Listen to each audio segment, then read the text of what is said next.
Vitajte v podcaste Psychologicky. Som psychológ Marek Horňanský a dnes sa s vami pozriem na jednu tému, ktorá sa týka našich pracovných, osobných, ale i vzťahových životov. Problematika menom syndromu vyhorenia. Ak ste nič také u seba alebo vo svojom okolí ešte nespozorovali, nezažili, môžete hovoriť o istom úspechu. Totiž podľa výsledkov najrozsiahlejšieho prieskumu o syndrome vyhorenia, a ten bol uskutočnený v rámci Slovenskej republiky a prebiehal v rokoch 2020 až 2024. Zúčastnilo sa na ňom vyše 30 000 ľudí a v uvedenom prieskume sa ukázalo, že významné známky syndromu vyhorenia v osobnej či pracovnej rovine pociťuje viac ako 2/3 ľudí.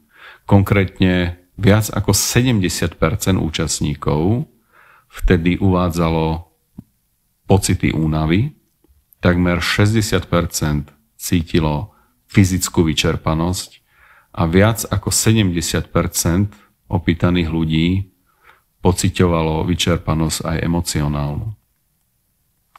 Ja sa vo svojej psychologickej praxi takisto stretávam s mnohými klientmi, ktorí mi komunikujú aj o tomto probléme. Vyzerá to asi nejak obdobne. Nedokážem ráno vstať, uvádzajú klienti. Ich myseľ je proste nejak zaťažená, preťažená myšlienkami.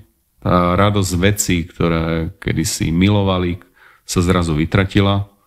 Nedokážu plnohodnotne proste relaxovať, oddychovať a dokonca ani spať. Zároveň ich prenasledujú nejaké pocity zlyhania, beznádeje, samozrejme frustrácia, pretože práca, častokrát, ktorá ich naplňala na začiatku, sa pre nich stala jednoducho istou ťažobou.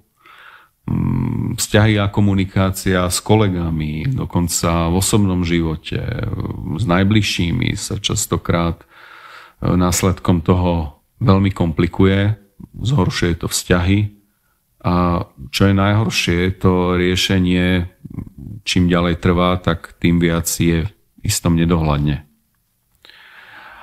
A tak ako prežívame jednoducho, ak sme zasiahnutí syndromom vyhorenia, tak človek nie je schopný vôbec vnímať nejaké záťaže, dostatočne sa zotaviť z tej záťaže. Proste nepomáha žiaden relax, žiaden oddych, ale naopak, začnú sa objavovať aj rôzne ťažkosti, napríklad psychosomatické príznaky. To znamená aj na úrovni tela, aj na úrovni tej psychiky. A tie môžu byť veľmi výrazné. Až tak, že človek ochorie a v najhoršom prípade dokonca môže aj zomrieť.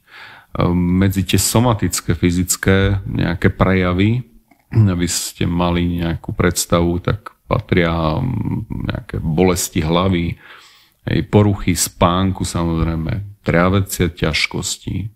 Môžu to byť nejaké bolesť chrbta, nevoľnosť, srdcové ťažkosti, vysoký krvný tlak, zubné ťažkosti a tak ďalej. Z pohľadu nejakých psychických prejavov, tak tam určite patria proste nejaká tendencia, proste pocity slabosti, častokrát nejaká neschopnosť, plačlivosť, sprevádza to nuda, nejaká ľahostajnosť, cynizmus, problémy proste v intimnom a sexuálnom živote, znížené sebavedomie, prirodzene trpí pamäť a tak ďalej a tak ďalej. To samozrejme vplýva aj na partnerstvo alebo proste vzťahy v rodine. Ak sa trošku pozrieme do histórie, tak pojem burnout, teda syndrom vyhorenia, alebo v nemčine majú vlastne taký pojem Ausgebranntsein, tak tento syndrom vyhorenia vlastne prvýkrát nejak tak podchytil a opísal podrobnejšie jeden psychológ, volal sa doktor Freudenberg, a ten sledoval vyhorenie predovšetkým u tzv. Pomáhajúcich profesí, to znamená v sociálnych a zdravotných službách. A dodnes platí, že najviac ohrození sú práve ľudia v pomáhajúcich profesiách.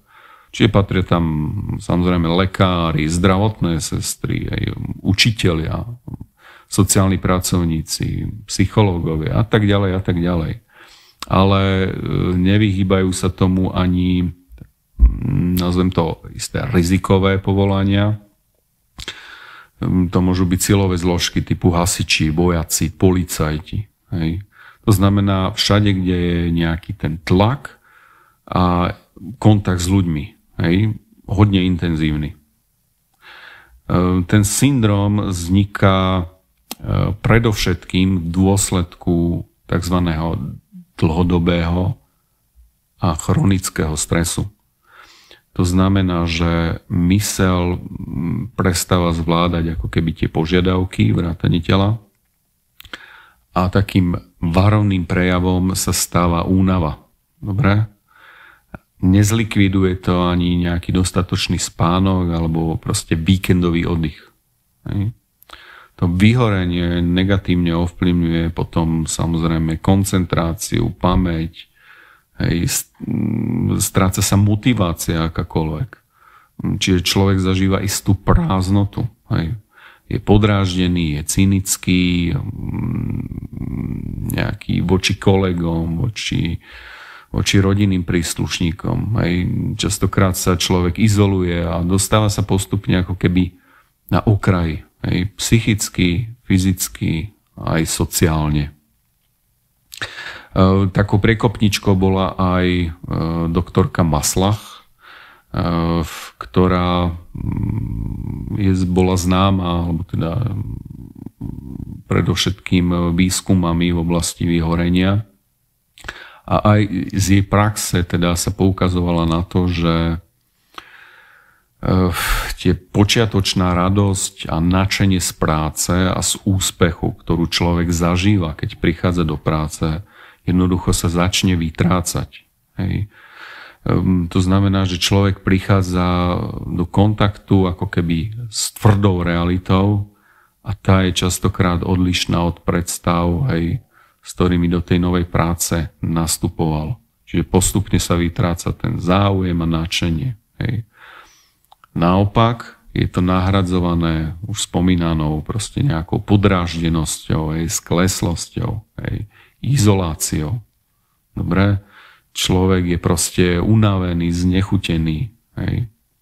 Ako keby bez elánu, bez života sa častokrát sa hovorí. Dobre.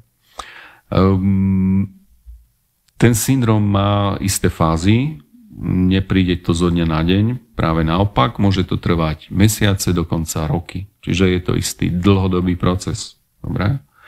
Takto zasiahnutý vlastne ako keby človek, vlastne ten prejav je asi taký, že na začiatku je fáza nadšenia, kedy sa teda človek pre niečo nadchne, hej, vidí proste cieľ, je proste, má to zmysel, hej, človek sa cíti zanietený, proste energický. Potom, teraz použijem taký odborný pojem, nastáva takzvaný utilitárny záujem. To znamená, že ako keby z toho nadšenia proste sa stáva zrazu nejaký cieľ, ktorý treba plniť. Hej. A človek sa maximálne teší na nejaký benefit, čiže to sú povedzme len peniaze za nejakú prácu a podobne. Hej, čiže ten nadšenie a elán jednoducho proste odchádzajú. Dobre? No a tá tretia fáza, to je tá už finálna, takzvané spálenisko. Hej, to znamená, že môžeme hovoriť, že obrazne sa hovorí ako život v popole. Čiže jedinec stráca úctu k druhým ľuďom, hej, začne sa chovať necitlivo, cynicky, sarkasticky, upadá, izoluje sa. Dobre? To je tá finálne štádium a vtedy už človek musí vyhľadať odbornú pomoc. Hej. Ale teraz pozor, možno, že mnohí si myslíte, že sa to týka len a len pracovného života, ale nie je to tak. Syndrom vyhorenia vlastne môže postihnúť kľudne, a z praxe to poznám, aj manželov, či dokonca partnerov, ktorí jednoducho na začiatku bolo to očarenie, proste rúžové okuliare a láska. Potom ako keby tá dvojica padne do nejakého stereotypu, proste ťahá to chvíľu, dlhšiu chvíľu a jednoducho z tej radosti sa stáva povinnosť, a keď to príliš dlho proste ťahajú bez riešenia, tak nastupuje a môže z toho potom vzniknúť aj syndrom vyhorenia. Aj tá dvojica žije v neustálom strese a napätí a jednoducho vyhoria. Podobne môže syndrom zasiahnuť aj napríklad mamičky na materskej dovolenke. Hej. To znamená ľudí, ktorí sa starajú teda o svojich najbližších. Hej. Ak je proste žena permanentne v domácnosti, vieme, že proste na materskej 2-3 roky, a pokiaľ tam proste nenastáva nejaká podpora alebo nemá možnosť keby oddychnúť si, zrelaxovať sa a je v permanentnom strese, takisto syndrom vyhorenia môže zasiahnuť aj týchto ľudí. Čiže v závere, ten syndrom sa môže týkať naozaj kohokoľvek z nás, nevynímajúc proste vek, pohlavie. Je teda dobré vedieť, ako tomu predchádzať. Hej. Poznať nejaké spôsoby prevencie, vedieť to riešiť. Ak to nejde laicky, alebo teda v nejakom sociálnom okruhu, treba začať hľadať odbornú pomoc a nechať si jednoducho poradiť. Hej. Na záver by som sa teda opýtal možno, že ako ste na tom vy? Ako sa vám darí predchádzať uvedeným príznakom alebo dokonca syndrómu? Zažili ste to niekedy a máte odporúčania pre druhých ľudí? Ak áno, môžete sa o tom podeliť, napísať mi.